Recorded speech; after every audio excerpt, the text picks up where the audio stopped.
everyone. This is GT Time, and I'm your moderator, Kyle Bossman. And joining us, as always, is our uniquely talented and knowledgeable panel, including Brandon Jones. I can hear the music now, and I'm going to dance to it. Daniel Bloodworth. Hey. And in the super seat this week, Mike Huber. Hello. And making this all possible, Ian Hank. So says Michael Huber. There we go. That's because you go too fast. That's how long they are. Ian, you all right? You sound a little sick today. I'm great. Okay.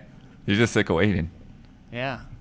We're starting a little off schedule today to explain Bloodworth's rude remark straight off the top of the show. Michael Huber, person in the super seat, we have a question for you.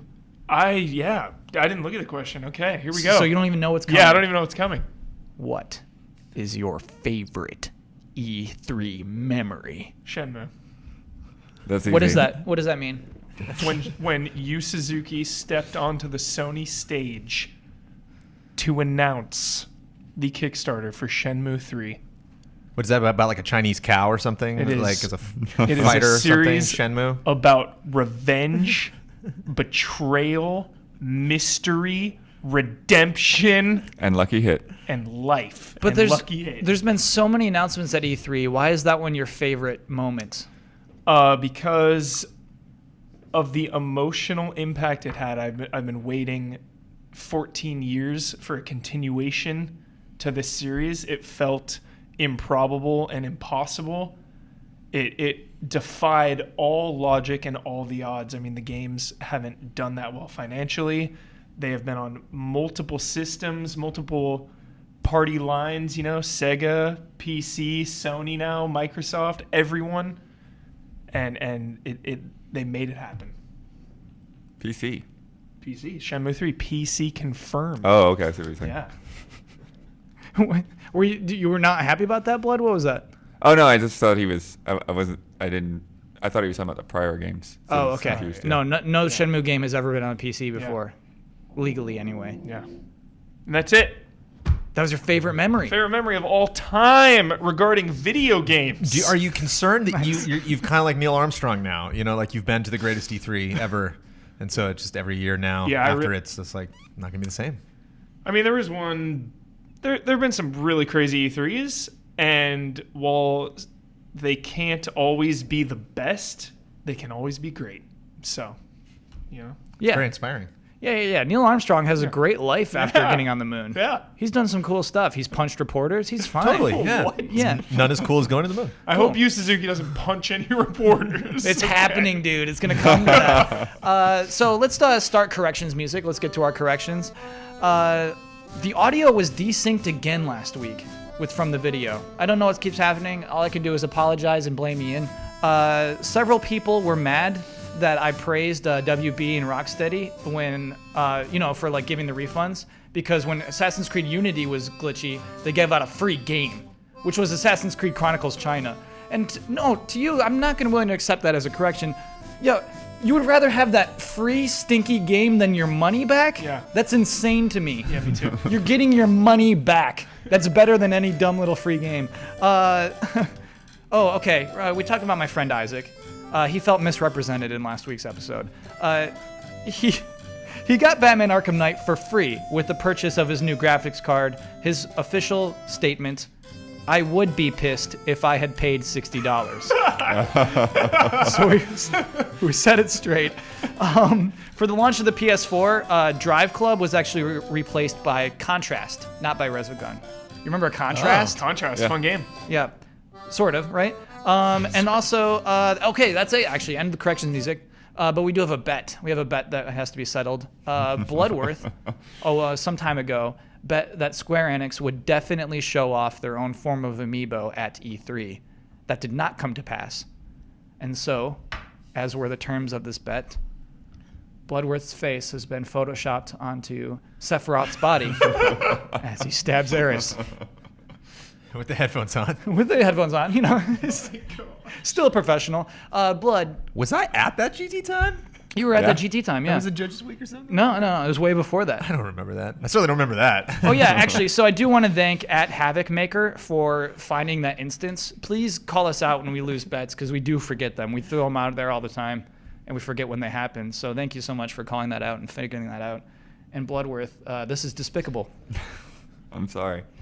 You're sorry for stabbing Eris? That's all you have to Yeah, say? I didn't really like the game after that happened. Oh my god. Wait, is that true? Pretty much, like my impressions of Final Fantasy VII went down after the first disc continually. Wow. I always hear Bloodworth saying not mean things about Final Fantasy VII, but he's, kind of neutral about it. I That's the didn't vibe even get. make it that far. Really? Whoa. That's ridiculous. I really do love that first, like the opening and all that stuff. It's like really, really cool. What is know. happening It has this like certain feel, like it has that impact on you. What about when you go to Red 13's village? That place is pretty cool. Yeah. Wait, but you both like 6 the most, right? I think For 6. sure. Yeah. Yeah. See, Six, there's- 6 is up there, 4 is up there, can't- 9 is up there. It's just a divide. You know, It's one of the games has characters you care about, the other one doesn't. You know, it's just kind of like a, it's Okay, that's it's a yin and yang situation. You know, it's No, like no, no. That's a whole immersion different versus podcast. not. You know, it's just kind of I wanted to start with good news this week. We have some good news. Microsoft announced its Gamescom press conference. It is, let me get the date down. It's Tuesday, August 4th at 7 a.m. Pacific time, whatever that is for you and any other part of the world. What's cool about this press conference, this press event, is that Scalebound, Quantum Break, and Crackdown are promised. They're going to be there. They're going to be in this press conference. we knew that, right? We assumed that they said it was not going to be at E3 because it's going to be at Gamescom. Yeah. Yeah. And like now it's confirmed. Like that is going, all 3 of those things will be in this press conference. Probably more Halo, probably more HoloLens. Are we pumped for this? Yeah, I mean, Microsoft has been kind of slowly experimenting with press conferences the past few Gamescoms, and now they kind of have the stage to themselves because it sounds like Sony is, backing down from that show to go a little bit later at the Paris Games Week, which I honestly wasn't aware of. It hasn't had that kind of global impact that Gamescom has been having. And TGS. Sony's planning something big. No, TGS is happening. slowly dying. No. We're moving forward Hey, too last fast. TGS was good. I'm mad that we're talking about Sony already when Microsoft made a huge announcement. I'm very excited to see Scalebound, actually. I think that, like, Platinum has been doing a lot of cool stuff, and yeah, giant dragons and all that. Like, I don't know what that game is going to look like, but I bet it'll be freaking sweet. So, I don't want to sound negative Okay. at all because Quantum Break, holy crap. But I really don't need to see any more Quantum Break to be sold on it. I've already kind of made up my mind. I'm very hyped and pumped about it. I want to play it. Crackdown 2. I know. Oh, We're on 3. right. 2 was one of the worst games I have ever played. My hype for that. Whoa. I cannot stand. I co-opted that game with Brad Ellis the entire way through. One of the worst gaming memories we've had this side of Kane and Lynch. Can you explain that? What was bad about it? Just What made it? devoid of life and soul. Just so boring. Just a boring game. Love Crackdown 1. Super fun game. Especially early 360 game. Love it. 2, to me, just a disaster. Kind of sucked the wind out of any anticipation for a new Crackdown game. I think, and they may have even talked about this. For me, like when I checked out of Crackdown 2 immediately, it was when they said, "Oh, this one will have zombies." And it's like, you idiots, you idiots. Yeah, I just don't. I'm not And a so big I think fan. Crackdown 3 will not have zombies. I think they're just not even going to do that. What's funny is we still don't know the developers of Crackdown 3. Yeah. We know Really? we know that CloudGen's working on like the engine of it, but we don't know who the game developers are working on that game. That's crazy. Now, Scalebound, on the other hand, Yes. Platinum Games for the win. Heck yeah. Incredible. But are their games enough to sell systems and to give Microsoft the push that they need? I mean, I think it's just a matter of, like how appealing the premise is. And I think having, a bunch of huge giant dragons is going to be a great premise. It's just, that's kind of a win right there. And you see, with Bayonetta 2, that, when they're like fully behind one of their projects, they make amazing games. So yeah, I'm just very curious as to like what the actual gameplay is going to look like, where they're going to push the boundaries. We know that they can create spectacle like nobody else. It's like they just have their own style. So it'll just be interesting to see how it all fits into that setting, how all of this stuff interacts, and exactly what what it's going to play out, how it's going to play out. Right, Bayonetta 2 is on Wii U. Like, think of what they can pull off on Xbox One. It's just mind-blowing. With a budget, with the Microsoft budget. Gameplay, I think, is one of the most exciting things about these three. It's like I'm fairly certain we're going to see gameplay of all three of these games. So. I really want to see the TV stuff for Quantum Break. They have yet to show any of that. I think they showed like a teaser very early on with the woman talking to her daughter and like a bridge opening. It was stupid. I want to see how that connects. I thought it was like canceled or not on TV, So just in the game or something like that. The studio shut down or got canceled or whatever, but that Quantum Break, they said, is continuing with that. But it's part of the game. It's not a separate show. It's just FMVs in the game. It's not a TV show. Right. Yeah. Thank goodness. It's still not clear, and I think it's evolved a lot since they began the project and announced it 2 years ago, to be honest. I think that's probably changed a lot. Mm-hmm. Hubert, no, don't show any of that. Don't show it. I want to see it. No. Like, I feel like they shouldn't show it because it's confusing people, because it's making people mad. And set the record straight. I guess Let's so. go. What could they show you about these videos, though, that could make you excited about Quantum Break? You've seen how good TV has been in the last couple years. Show some awesome 5 or 6 minute, stealth action scene. I don't know, something crazy. Yeah, I don't know, man. I don't know if they have that budget. Yeah. They need Bryan Cranston. I do think it's going to be weird going back and forth because I think it's going to be an episodic style of storytelling, because like Alan Wake did that too. Like the last time on Alan Wake. Yeah. It's going to be strange because you are up close and personal with these characters in game. So then you're going to see real people, and then you're going to cut to the in-game model, and as good as those in-game models are going to look, it's going to be a jarring. The only thing I remember side by side. The only thing I remember them saying is that the TV stuff would focus on the villain, which I thought was a very cool premise because you're playing the game as a hero, and then when you watch the TV, you're seeing the villain side of it all. I'm cool with that. So I'm actually cool with that. I hate when I could play as the villain. Yeah. You don't like playing as a villain? No, because then I could, my responsibility as a player is to run that person off the side of a building and win the game. What game? What game are you referring to right now? In particular, I was thinking of like Call of Duty. Okay. There was one where you play as the guy with the machete. Yeah, and you're just like, if I just let this guy die, I'm good. I'm fine, and I would win the game. It actually happens a lot in Call of Duty. But he's games. in like beast mode or whatever, right? Yeah. He can't really die. You can die. You can still die. But not nearly as easily. Yeah. And I think in Advanced Warfare, there was lots of cheap things of like switching perspectives to people who would just end the game if you let them die. Mm-hmm. I think it's cheap. I don't like it. Yeah. Brandon, do you like it? Do you like Well, playing I think the it was villain? something like Grand Theft Auto 5 where you switch characters and you do kind of change your persona. That it's just like, okay, what I'm doing right now is changed because I've deliberately switched a character. Yeah. That's how you play fighting game. You don't necessarily like have the same persona every time or like stick to one character. It's just if it's like a real quick thing. If it's like you're playing like 99% of the game as one character and then you just do a quick little swap, then yeah, that would be weird. But sometimes it works.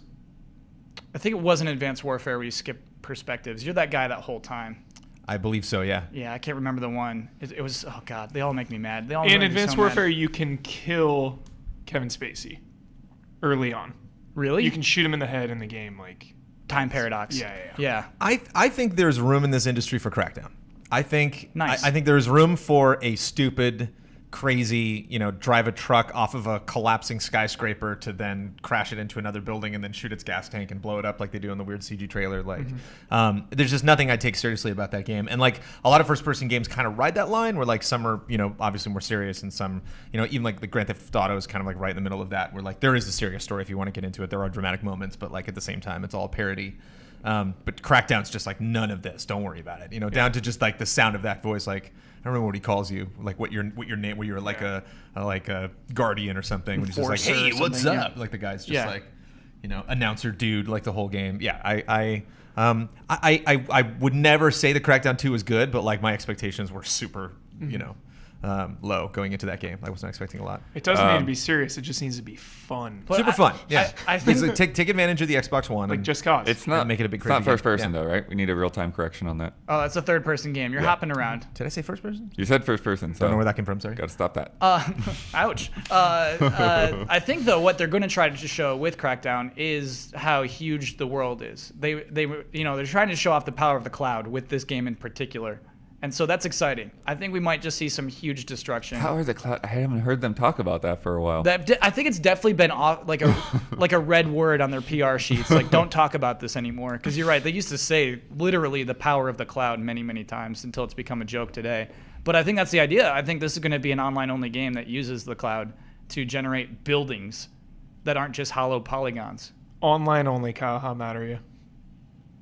I'm not mad if that's the game. You know what I mean? There are online-only games, and you just know that coming in. An online-only console kind of sucks. But if that's what the game is, and that's what the game is. Cool. You know, that's a contract you sign when you buy it. So if Crackdown and Scalebound come out, have a ridiculous show. Yeah. You guys are hyped on them, top of your list. You're like, wow, Crackdown and Scalebound. Yeah. Would you buy an Xbox One? Maybe for Scalebound, not likely for Crackdown. What about you, Blood? I have an Xbox One. Well, there you go. Okay. And Brandon Jones has one too. And he has one too. Yeah. He's all set. We're all set there. What about you, Huber? I'm buying mine for Quantum Break. The day Quantum Break comes out. And not a day before then. Well, Scalebound maybe. Yes, if Scalebound looks crazy. Scalebound could easily be crazy. Bayonetta 2, maybe buy a Wii U.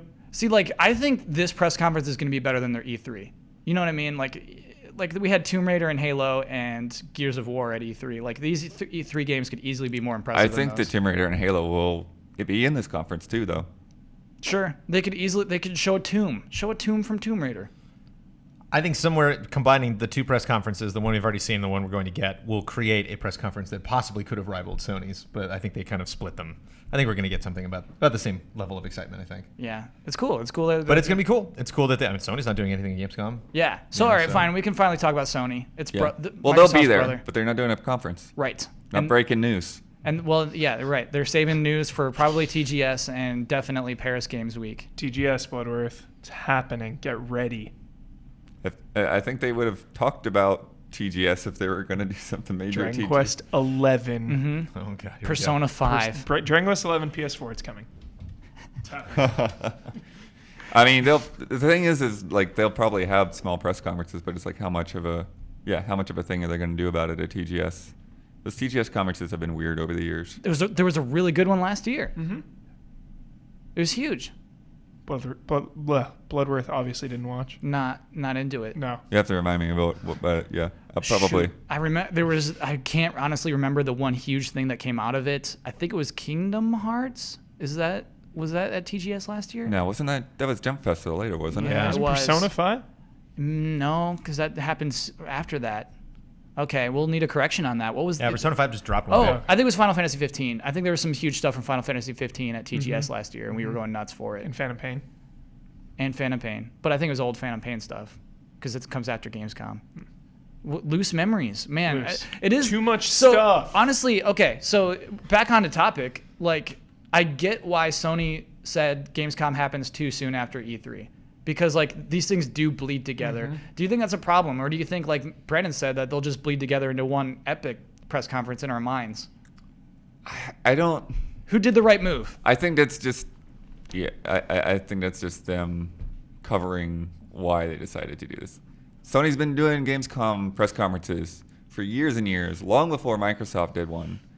And, you know, they've revealed new models of, like, the PS3 there. They did all this stuff. You know, they revealed Resistance 3 that one year.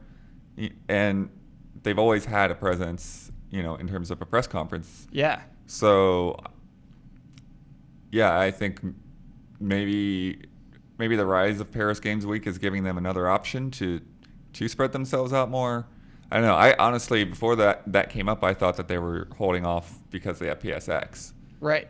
But Paris Games Week is in September.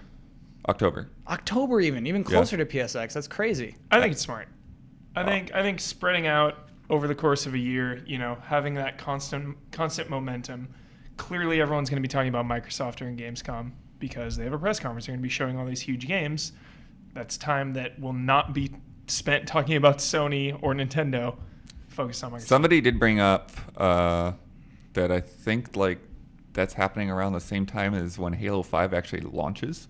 In October. Yeah. That's funny. So people will be talking about the Sony press conference while they're playing Halo 5. Dude, it's Twitter warfare. I swear it. It's so nasty. They want to be trending so bad. This new era. It's so strange. Well, that's the thing. And if you have nobody to battle against, it's kind of like racing. It's like Sony's taking a pit stop at Gamescom. Yeah. And Xbox is going to take the lead, but then they're going to have to stop eventually. Yeah. They're going to run out of stuff to announce. Great analogy. Yeah. And what's interesting is not to keep piecemealing footage for all of the titles, but to just completely be like, nope, we're going to give you guys time. It seems like publishers are getting really selective with their time. Like that's why so many delays are happening now. Like they're really they're trying to be smart about it.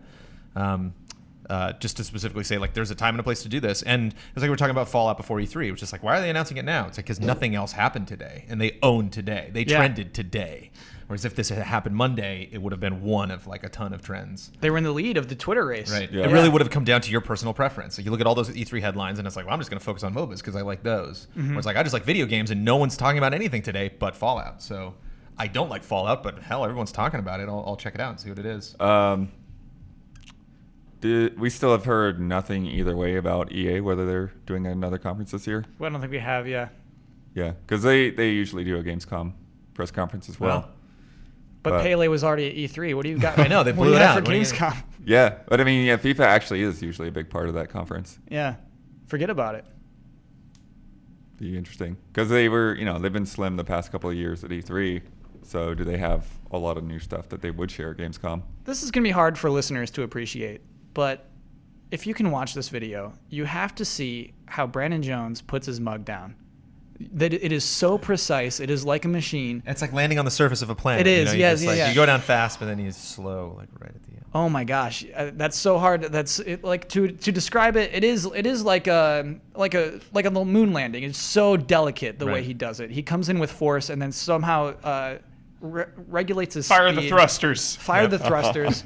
Brandon, that's pro, dude. Thank you. That's professional As stuff. long as we're talking about visual aids, Yeah. you really have to appreciate the blood in the corner there, taking Eris out. I forgot that they were going to be in all the slides. Okay, again for listeners, yes, the Photoshop of blood is back, but that's the last time I did it. I don't have. Oh, that's I don't have He time doesn't to pop up more. Yeah, I don't have time to do that. I don't Man, know, I like want a- to see. Can I have that on a shirt? Yeah, Yeah. Scalebound's gonna be huge, dude. Capcom had a press conference one year, but that's Oh, at Gamescom. yeah, they had Remember Me in there.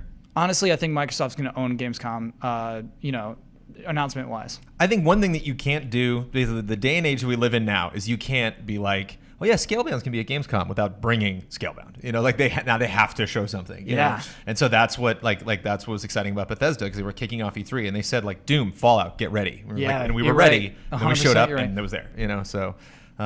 It's because so many people delivered at this E3. It's like that's the standard now. Like you can't either don't tell me what you're gonna do at all and then surprise me with like a couple trailers. But if you're gonna call a game out like that, if Scalebound's not playable, that's gonna be a big disappointment. Or not, yeah, I mean if we don't see gameplay, if we don't see that game and engine, It's going to happen. Don't even worry about it. it's a TV show, Scalebound TV show. We should move on. Scrolls is gone. Scrolls is dead. Mojang Scrolls, of Never course, we're played talking it. about. Never got a chance. Never to, got a chance. Well, to play it. I love card games. So here's what happened: is you get another year, and they announced Okay. their most recent expansion happened this week, and they announced that there will be another year of the game, but that's probably it. There will be no more expansions ever. Scrolls is simply unsustainable. From Mojang, this company that was just sold to Microsoft for I think over $2 billion. Yeah. And they said, "Oh no, we can't afford to run this game anymore." Yeah. Well, I mean, you put it that way, yeah, it sounds like desperate. Like they're just like, no Scrolls, no, But at the same time, it's just like we don't focus on that. It was like Titan. It's like, nope. Just Threw That a was fun. dart. Didn't It's a fun stick. little thing. Do you think that's what this is? I mean, are we really gonna feel sorry for the creators of Minecraft? Are we really gonna be at the table and be like, oh, those poor guys? I do feel sorry. Yeah, it's a bummer. It's like if they only had something going for them. It's just Minecraft's totally slipped out of relevancy. No one's playing it. No one's talking about it. Yeah, it's a bummer. This is like you have one huge thing and you're like, no, I can do other stuff. I can do other stuff. Look at this. Look Why at this not other thing try? I can do. Try it. And then it failed, and then you're like, okay, well, I guess I really am only good at this one thing. It's That's like, what I'm it's like, scared of, It's you like know? well, it's like Google or Apple. It's like they start something and they're like, yeah, that didn't work. But there's no way we're gonna know until we actually do Yeah, it. it seemed like I'm curious to see the budget for the game. Seems like a low risk, high reward Absolutely. type, Yeah. You make some cards, you build the mechanics, and That's why it's so weird to me, I guess, that they're bailing on it already. Because I Because think it's not gonna make them money. It's not gonna be. It's because that's the thing. It's not like this couldn't get.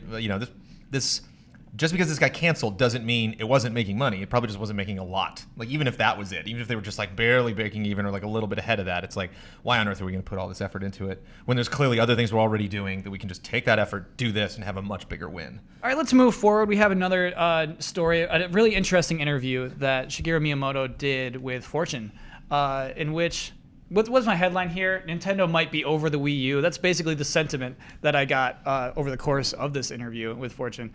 In that Miyamoto, for the first time, is kind of in the interview addressing the failures of the Wii U, almost talking about it past tense, saying that, the Wii U failed because of tablets. To me, it's very interesting to see Nintendo finally talk like that. Do you think Nintendo is over the Wii U panel? Yeah, I mean, a year ago they were talking about we need to make sure everyone knows how cool the gamepad is, and we have to communicate that. And they, Star Fox is a result of that, but that's the only thing they really did. That and Mario Maker are the two cool things that they had but it wasn't even a focus. Like, it felt like they were more focused on the 3DS at E3 this year. Way more focused. Yeah. And if there weren't enough announcements, I think that, there might have been equal announcements on both consoles, or both systems. But clearly the cooler stuff was on 3DS, like the stuff to get more generally excited about. Ew, what are you talking about in particular? Nothing good on 3DS. Yeah, that's pretty sad that they're focusing on 3DS, and even they realize that they've been doing poor. There was an interview with Reggie talking about Metroid Federation Force, and he was saying, the response has been insanely negative. We're sorry. We want to try and change old franchises to be more modern and tweak them. And he was acknowledging that the sentiment of it was... Well, I was making fun of him for that last week because he said people just need to play it. And I said, Reggie, you're just not communicating the game well. You need to make better trailers. Mm-hmm. Yeah, you don't say, Wired had an article. I only got to read half of it because then I had to do other stuff. But sure. The guy who made Metroid Prime and whatever else, he was saying that he was interested in doing this Federation Force because he was like, nobody's ever done a story focused on these soldier guys. You always play as Samus, and I thought it'd be an interesting idea, Yeah. So it's kind of funny. I don't know. Yeah, just make a good trailer. Don't treat it like a little stupid game. You know what I mean? Oh God, I'm so mad about. Oops, I hit right click there. I'm so mad about Paper Jam. That game makes me furious. Really? Yes. Okay. Because Blood is just using old assets. It's like using assets from the Paper Mario game that was bad on 3DS, and using the Mario and Luigi game that was bad on 3DS, and combining them together and creating pretending like this is going to be a good game. You would rather not so have this mad. game than have it. Yeah. Absolutely, I would rather not this game not exist. To me, it is it's financially responsible game. It's hey, okay, shouldn't Nintendo be financially responsible right now? Isn't that the exactly. conversation we're having? Yeah, and that's what that game is. That's what the new Mario Tennis game is. That's what that stupid Link. We got 3 Links only doing dungeons game is. Right. So I think basically what happened with Nintendo at E3 was that they're like, what's the lowest bar for quality that we can reach to actually qualify as bringing a Metroid game? Yeah. To actually qualify as having the return of Super Mario RPG. The Metroid game is the only game that has new assets in it. You know what I mean? Maybe Star Fox as well, but it's the only game that isn't reused drag and drop stuff. The other things make me so mad. Doesn't it make you excited for their mobile offerings? I'm getting worked up. Blast Ball is part of it. The rest of it is a 3-player co-op game. Because if Federation Force was something like these weird Assassin's Creed side-scrolling games, then that would be okay because there is the main Assassin's Creed series that's going strong, and then sure, I'll accept this weird offshoot thing. But when that's the only Metroid announcement you've made in 5 years, it's it's a little. Yeah, so I think at this point we should accept that the big budget Nintendo games are in development right now for the NX, right? Sure. Yeah. Yes. Yeah. Is that should we just finally acknowledge that? The way that this specific article read was that it was very much it's done. He expressed how sad he was. He was saying, it's a shame it'll never live up to its full potential. We tried it. Right. You know what? I'll take it even further, Kyle. Uh-oh. Hopefully those big franchises are in development for the NX. Come on, yeah, there's man. no guarantee. They are. They absolutely are. I wouldn't. You don't even trust know what that Nintendo. system is. Yeah, what if it's a handheld? It's not a handheld. Elise Willems was bringing up a phenomenal point this morning. We had a big Nintendo discussion. Water cooler ranch. And Here we go. Yeah, she really thinks that the Nintendo NX is going to be heavily mobile focused. And I believe. I think so too. Just mobile games, some kind of tie-ins with like Facebook and social media. Nintendo's always trying to do something unique, and I think I will fill my bathtub with lava and just rest inside of it if that's the case. Well, I mean, Miiverse has been a success within the within the Wii U story. Like that has actually been something that has worked out really well for them. Sure. I think The gamepad hasn't worked out. Why would they say, we should do more stuff like this? that is actually the weird thing to me, because it does feel like an admission of like the gamepad is not, it didn't grab people, it didn't get communicated well. Yeah. So it doesn't sound like the gamepad will be what's moving forward. So it does make it a little bit less clear to me as to what will be moving forward. do you go back to a normal controller? You absolutely do. Because Yeah. the gamepad, Unless you're Nintendo, because every good decision Right? they make 4 bad ones. Like the Wii was cool because it had cool motion controls and it was a nice fad, but it was not HD and it had like a bunch of other things wrong with it. Like they can't do everything right. So I wouldn't be surprised if everything's like highly tied into mobile and Facebook, because everyone will be pissed. We've had touch controls ever since the DS. It's something they've done for a really long time. I'd be surprised if they backed away from it. I have never had one moment with my Wii U gamepad where I've been like, wow, this is so cool. I think of the Wii motion controls. I think of fighting with Link, having some sword battle. That alone was infinitely better than the gamepad has ever done. I mean, what can you do in Mario? You blow on the gamepad? That's the Right. biggest thing they can do? No, the two best Wii U games, Bayonetta 2 and Donkey Kong Tropical Freeze, Don't even use it's it. irrelevant. Yeah. Right. It's because But the gamepad is just an iPad from 1986. Right, and I mean, it's funny, Miyamoto addresses, like, he thinks tablets are the reason the Wii U didn't work out. I would disagree, but it is funny that they kind of thought that, We like, found one reason was responsible for the entire but like failure of the Wii U. For Nintendo to see like the iPad take off and just like, wait, that was our idea, is so funny to me. That's like, I mean, Nintendo, they're so backwards in so many ways. Like, what was the quote you said to me the other day, that there are no female playable characters in Triforce Heroes because the story is about heroes, so you have to play as male characters because that's the story we're telling? right. And I'm just like, whoa, that's No, bad they're for like so many adventurers, Ian. They're No, the they're quote problem says solvers. they No, I know are that you heroes. can't. You don't understand, Ian. They're heroic. Oh, So, right, like, yeah. So it has to be. There's a problem and an enemy that needs to be defeated, Right. and they have to go out and do it. Yeah. Do I have to spell this out for you, Ian? You don't understand, Yeah. Ian. One character is Link. The other two are generic heroes, but it's really important for those other two generic heroes to be men. Because that's the story we're telling. They're exactly. heroes. But the sprites already existed. I think that's the only story. They already exactly. Oh gosh. But The sprites aren't that complex. Just slap a chick name on one of them and you're fine. Well, I do have a quote. But it's that I funny, you wanted talk to about share. reusing assets. Like, that's how Mario Maker came out, right? As they were reusing Mario assets for a game. The guy was like, wait a minute. This is pretty fun. And like Oh, how for they Mario, reused the yeah. assets from Star Fox 64 for the new Star Fox. Ouch. I Ouch, that poor Star Fox. I do think that Mario Maker will be one of the better uses and needs for the gamepad. Of the gamepad, yeah. So much better than fiddling around with analog sticks. I don't and know, man. Little Big Star Planet. Fox, Shenmue And Star 3, Fox. like, 2003 looking games. That's in right now. Ouch. It's real hot. It's a good trend. Fallout 4, like, low poly count If is. Shenmue World of Warcraft, looked like killing it. Shenmue 1 on Dreamcast, I would be happy. Me No, too. it Oh, doesn't need to absolutely be, I don't should. think. I got a really funny quote from Iwata. The shareholder presentation was just translated this morning, so these are like Nintendo's official translations. In addressing the Wii U, I cannot disagree with your indication that the Wii U is experiencing the most unfavorable situation.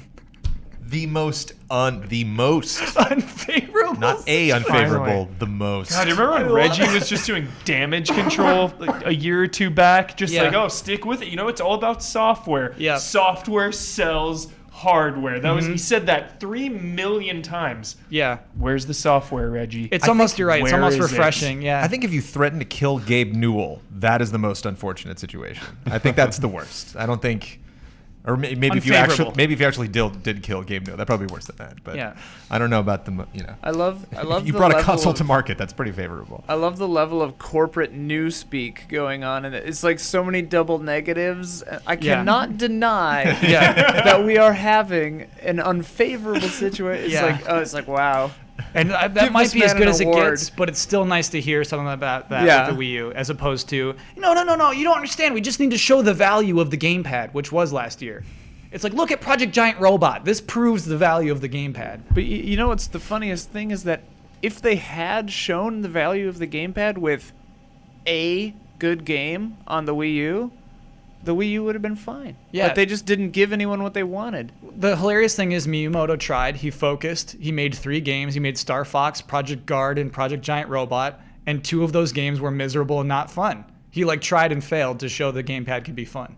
I mean, That's Pikmin crazy to 3 me. used the gamepad pretty well. The Kirby game used it well. It's just they're not like the mass market, blow your mind Right. kind of thing. Not enough Right. like Metroid or games that people actually want to play. More Not importantly, enough- no Wii Sports. Like, Yeah. no game that's like, oh my gosh. And None that's of what the Wii Sports Nintendo was. Land was supposed to be that, but Yeah. Not enough real-time strategy games. Ew.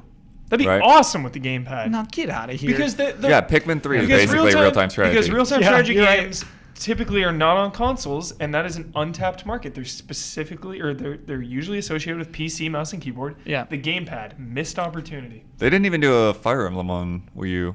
Fire But Emblem would work so well. the Yeah. problem too is that the Nintendo marketplace is so not even bifurcated, it's like quadricated. Like they've got largely a bunch of games that only appeal to kids and weird losers like Bossman, and then like games that would use the gamepad well, like an RTS.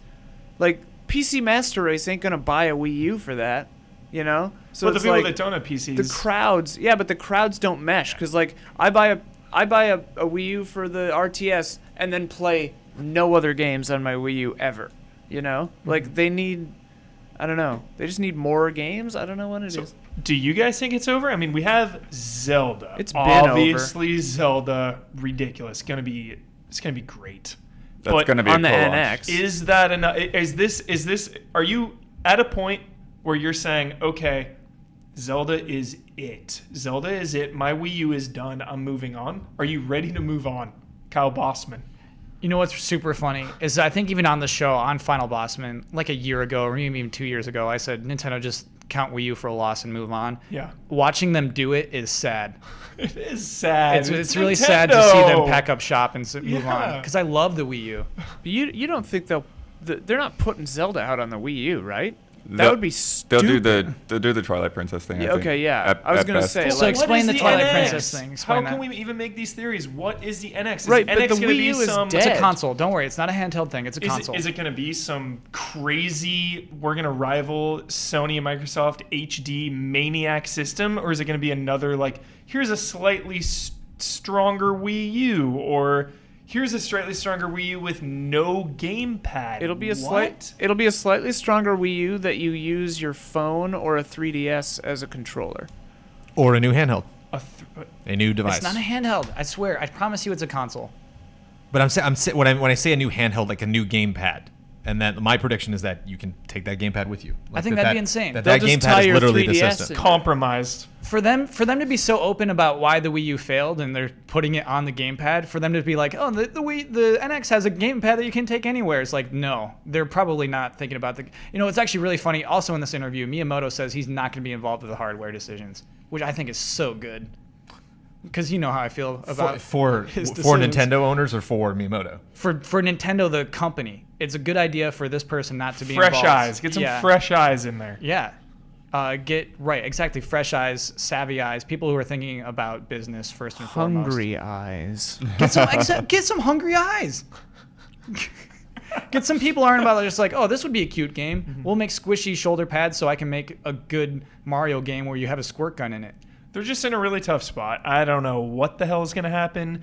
If this NX comes out within 1 or 2 years, it can go two ways. You either make it stronger or as strong as a PS4 or Xbox One, or it's going to be like another Wii U with a gimmick controller. Like what? It won't what be that. can they do then? I think Nintendo will learn. I don't think they won't do a gimmick controller. So do you go all in on the power side, because they're always saying they're against that? Here's my theory. I think they'll try to match Xbox One, and I think it'll be cheaper than Xbox One. I think that's what they'll try to do. I think their main problem, I mean, really for the last 3 generations, is that they have been so different that it's been difficult to get third parties on board, because it's so hard to do those multi-platform games, when you have to redesign around a weird controller. So I think that they're probably going to take that into account. I mean, they already have the Pro controller for the Wii U, so I think that'll be there. But I think there's definitely going to be still some kind of weirdness with this whole NX thing, and I think that dumb fake video is like some of the stuff that was in there, like it was believable because it was sort of echoing things that Nintendo has said. What is that dumb fake video? The Nintendo Cross thing, where you can basically like play games across multiple devices. Yeah, we had people tweeting at like a faked like release of what the NX will be, and it was called Nintendo Cross. But I mean, like, that makes, like, the cross-compatibility thing makes more sense than anything. Because, like, if they just do an Xbox One with a regular controller, they're screwed. Because, like, third party's not going to Nintendo. There's no reason to. And, like, they've never done that, so they should stop chasing that white dragon, Well, I mean, they had third party all the way through, like, the second half of the GameCube, basically. Yep. Right, but then best they in the biz stopped. Resident Evil. Yeah. With the Wii, it went away. So, I don't know. They could get it back, but why bother? I don't know. It's weird. They can't do they're it always on going their to be own. third fiddle. They need third-party support making exclusive games for their system. That is what they need. And I don't think they understand that. They do. That's why they made Bayonetta 2 happen. They absolutely do. I think it can happen. Yeah, I mean, not Ubisoft was very much there at launch, and even they eventually had to just say that, hey, the sales aren't good enough. The You thing- can't justify it. The thing with that, though, is that you're getting like weird, watered-down versions of, Watch Dogs or Batman. Yeah. I want something that can only be played on that Wii U, because, like Ian said, stop chasing that white dragon. You're not gonna catch up to those guys. That's why they have to. I mean, the thing that has to happen is they have to do something that is so weird and crazy that we couldn't guess it. But then when it comes out, we're like, that's actually kind of a good idea. And then there are games that work with that make it special, because they're not ever going to win against Sony or Microsoft. They need to stop trying. They need to be them and do their thing, or stop. I mean, they've heard that before, and the Wii did better than the PS3 and the Xbox 360. It did it. Nintendo was doing better at a time. For a time. Yeah. And then it stopped. Right. But Well, they've heard it before. You know what I mean? Like, Nintendo's been there before. They've been like, the inferior console. Actually, GameCube was super beefy, but where's the beefy? It's in the GameCube. But it did well. You know what I mean? The Wii did well. Nintendo showed, hey, we still have something. I think what happened with the Wii, like that second half, by that point, that's when the HD kind of caught up to them. Like, Yeah. if the Wii had been Mhm. HD and been on par, like they could have continued that success through that whole Yeah, cycle. the Wii was outdated. They need to stop quick. releasing Yeah. off cycle too, because then they're like almost immediately Well, outdated. I think to Blood's point, if they did release off cycle, if they did a Wii HD way sooner, they would have been fine. They were doing better anyway. We should stop talking about Nintendo. We talked about them too long. This is a Nintendo podcast. Brandon's getting bored. Let's move on to, well, you're the one who started this conversation. Oh, excuse me. Got some long butter. So we got an interesting comment from Shuriken 21. Shuriken. The Arkham Knight opening could have been interesting had they not ruined it by screening it the week before at E3. As were the initial 30 minutes of the game already released, do you guys feel as strongly as I do about ensuring the opening of game is kept from any form of marketing in order to experience it fresh? Yes. So mad. Walk into that diner in the beginning of Arkham Knight. Yeah. Would have been huge. Totally like blown away, first person. I was Yeah. like, oh, I already saw this. I remember being in that moment thinking in my head, oh, I'm supposed to go talk to the Scarecrow guy in that back corner. I might as well not even look around or explore or get immersed or feel good in this area. Yeah, so to explain, in the Sony press conference at E3, the opening of the Batman Arkham Knight game was shown, and we talked about how much we like the openings. In case Sony didn't spoil of it for you Arkham already, games. we are going to. Yeah, but I mean, like that was the opening of the game. Right. The final sentence of this comment, which I think is really interesting. I feel this can be equally as impactful as the ending in cementing a final impression. I think it could be Almost. more impactful. I'd say Depends- more impactful. It totally depends on the game, though. I mean, like, their Ark Survival Evolved. I don't care. You know, you wake up on a beach. You know, it just depends if it's like a very specific story-driven Spoiler. thing. Sure. Whereas like God a of Call War, of God of like, War 3, that's all people remember is the beginning of that Dude, game. Last of Us? Last I of Us, fucking yeah. worship the first 20 minutes of Last of Us. Yeah. My God, if the rest of that game was that cool, Right. fuck. Imagine if that was put in Sony's press conference, the first 20 minutes. Oh my God. You know? Well, it's interesting because when I reviewed Arkham City, it actually specifically said when I got the sheet, it was like, don't show the first That's 20 fun. minutes. Okay, so that is what is so crazy to me is that Rocksteady and Arkham Knight, they try to keep all this stuff under wraps. They hate spoilers. They warn you of spoilers in certain things. They really care about you getting to play it without knowing what's going to happen, and then this happens. and they kept some pretty big secrets. Yeah. that show up in They're that game. all about that, Yeah. which is why this is so confusing. They that care this about happened. being the ones to tell you. They don't care if you play it personally. I think, honestly, my theory about how this happened is they were simply out of stuff to show. I think Sony said, hey, we'd be interested in having you in our press conference because we have exclusive DLC. Week before you launch. Yeah, and so Sony wanted to push that exclusive DLC. It's like, what do you have? They should have shown that exclusive DLC because it's good stuff. It's not the greatest. It's fun. What is it again?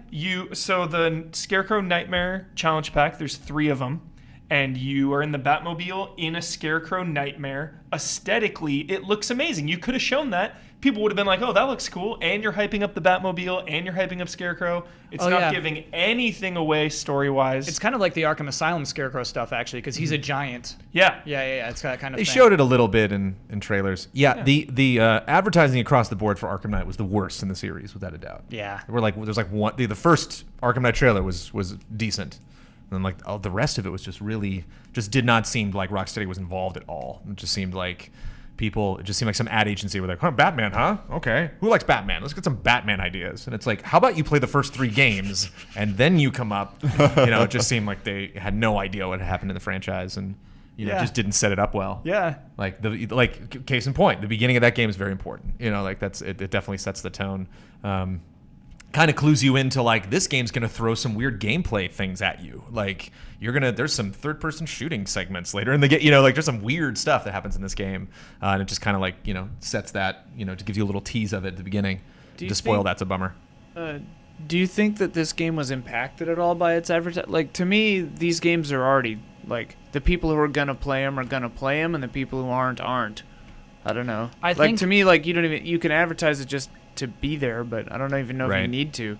I think Batman very soon is going to announce record sales. Yeah. I think it Oh my sold God, really yeah. well. Insane. And I think it's because all these dumb commercials that Brandon hates.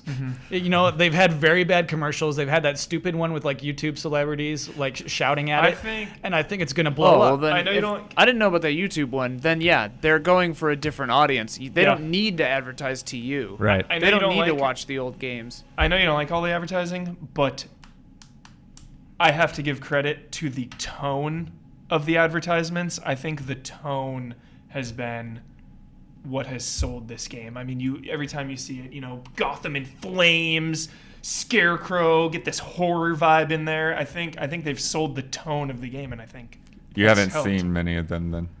The live action one. Yeah. So to Shuriken, yeah, we absolutely agree with you Yeah. that it sucks when the beginning of a game is exposed. It's a case by case basis though. There's some games Yeah. that I don't think it's that big of a deal because some games don't really care. They're just like I want to get you into this, rather than Dude. making that opening. Uncharted know. 3, when you're young Drake, sick. You know what I mean? They never showed any of that. Right. So it is that type of game. I think when your story matters in your game, absolutely don't show that. Grand Theft Auto 5 got a specific notice from Rockstar. Don't talk about the opening. Don't show it. Don't stream it. Nothing. You know? Uncharted literally just does Indiana Jones and the Last Crusade in the third game. Yep. Is that? That's hilarious. Yep. Everybody's kind lost of. but me. Kind of. It's weird though You when lost, you kid. see that That stuff doesn't and mean you then have to they like don't it. want you to talk about. Like with The Witcher 3, is like we all played the beginning. That was a great way to open that game, but then it's like, are you gonna give us that to show people? Or, so it's confusing. It's like, how much do you want us to show it or not? Yeah, it's weird. It's different teams. It's totally different teams. Well, no, those guys, it's all one. They're all And from the developer. it is really weird though too, because like with Batman, what's the point of doing a weird intro like that subverts what your expectation is if you're gonna show it? Oh, like when they designed that, they had absolutely no intent for that to be at the Sony press and conference. Phantom Pain, I'm not gonna say anything, but like that series, the Metal Gear, is famous for subverting your expectations. If you put that in an ad, people would be livid. Oh yeah. I'm just really, really mad. I hate any form of spoiler at all, because when you know something is coming, you're anticipating it, your whole perception of it has changed. Spoilers are toxic, and it is sickening that spoilers are now part of news. When I go to a website looking for news, I like to know the news of the day, and I'm blasted with a spoiler in the face. It sickens me. You can say it, Kotaku. Every video game website, every website out there just blasts you front page, no warning whatsoever. When I'm there minding my own business, just looking for the news of the day, looking for game announcements, looking for what Yu Suzuki has said about Shenmue, whatever it may be, and they're right there. There needs to be separate pages for spoilers and game sensitive material, because people have stopped caring. Makes me upset. You want to know how Phantom Pain starts? No. I do not. If you noted how worked up Huber has been, Shuriken, you're the one who started this conversation. Let's go on to bets. Time for bets. Rocket League comes out next week on PS4. It's the free PlayStation Plus game. Here's what we're going to do. Before the show starts, we're going to initiate a match online. We're going to try to first search for a match. From that moment to when it's 3, 2, 1, go, when we're finally accelerating our car, how many seconds will take place? I think that, I have to actually check to see who's first to reveal. It is going to be Brandon. Brandon, you're first to reveal. My lucky number, 13 seconds. Whoa, dude. That's quick. I'm going on the low end. Whoa. I'm going to say you already lost with 13 Sorry, seconds. Jones. There's no way. The correct answer is 46 seconds. Michael Huber. 37 seconds? Say that into the microphone, man. 37 seconds right there? You could look at that Sorry. camera too. I was confused. No. It's 46. 37. 46. Okay. I'm actually gonna go lower. I'm gonna do 8. Whoa. What? Who are you people? You lost, Whoa. man. I'm so happy I get a point next week. That feels good. Let me lock in those bets. There's so many factors about this game that I don't know how it's gonna Right. you could just get loaded straight into a match that's already happening. Who knows? Okay, I doubt that's going to happen. But okay, the fun bets anyway. Good range on that one. Let's talk about last week's bet where we did not have a good range. J-Star's victory versus Plus, which we actually covered pretty heavily on GameTrailers this week. Good summer week of just that's a perfect time to release that game. So I went to GameRankings.com and looked at the 7 most recent reviews for the PlayStation 4 version. There were actually only 4 total for this game. 80-hour game. Yeah. To be on that note, we got the game the day of release, and it had an embargo on the sheet at 9 a.m. that morning. The past. Yeah. We shouldn't talk about stuff like that, should we? Why not? Okay. Embargo's over. What I did is I looked at those 4 reviews. I counted the instances of the word Goku and instances of the word Naruto. And what we had to bet was on which name would be used the most and by how many. Huber, do you have a guess, by the way, of who would win and by how many? I'm going to say it's Goku by 3. See, Huber, I designed this bet for that kind of mentality. Yeah. I designed this bet because I thought most people thought Goku was more popular. Yeah. Here's how it went down, actually. Blood bet Naruto by 3. Jones bet Naruto by 2. I bet Naruto by 2. And Ben bet Naruto by 2. We all had that same bet there. It's Goku. No, it's not. Wow. Shocked. Naruto by 8. Whoa. No, don't raise your arms. That's blood. Oh, Blood you know what wins. it is? 3? Did I say 3? Oh, I said 2. Yeah. Oh, Do you damn want? it. Do you want to know why it is? It's because Naruto has That game mode. He has an entire. I know. I'm so mad single about player it. game mode devoted to Yes. him, whereas Goku is more of a supporting character. I'm so mad I didn't look that up. It does. And and I was why. looking through the reviews, and that's Yeah. why. Oh my God. It made me so mad. Because the thing is, Naruto is the name of his show and is the name of the character. But I was willing to bet most reviewers think Goku is a bigger draw and would talk more about Goku. Yeah. Not the case. Everyone's huge on Naruto, huger than any of us thought. However, Blood is the closest, so he wins a point. There it is, Bloodworth again. Bloodworth again. So the Till this week.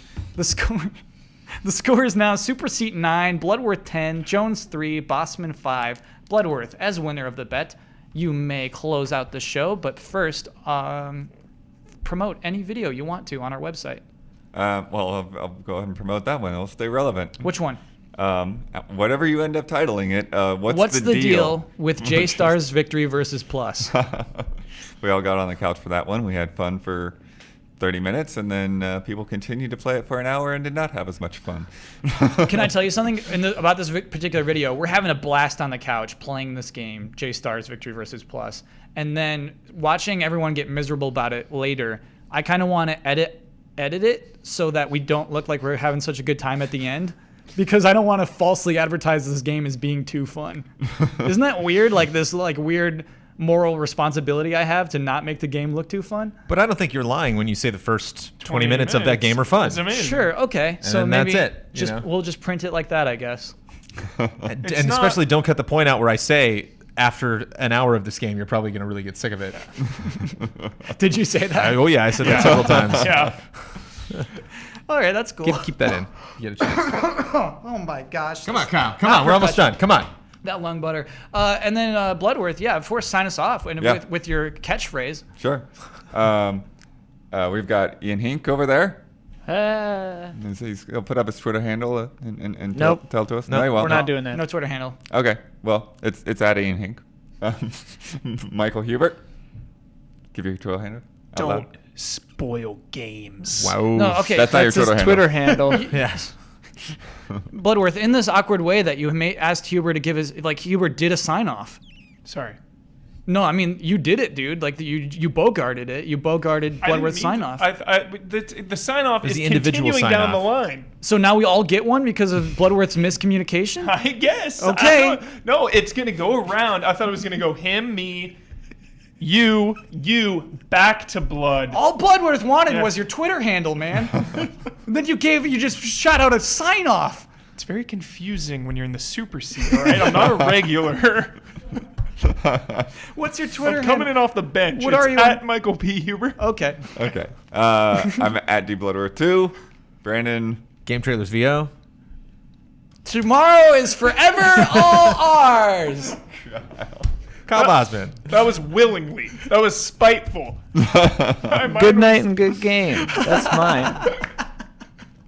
And we'll see you before the next blood moon rises. Ooh, nice. Nice. Awesome.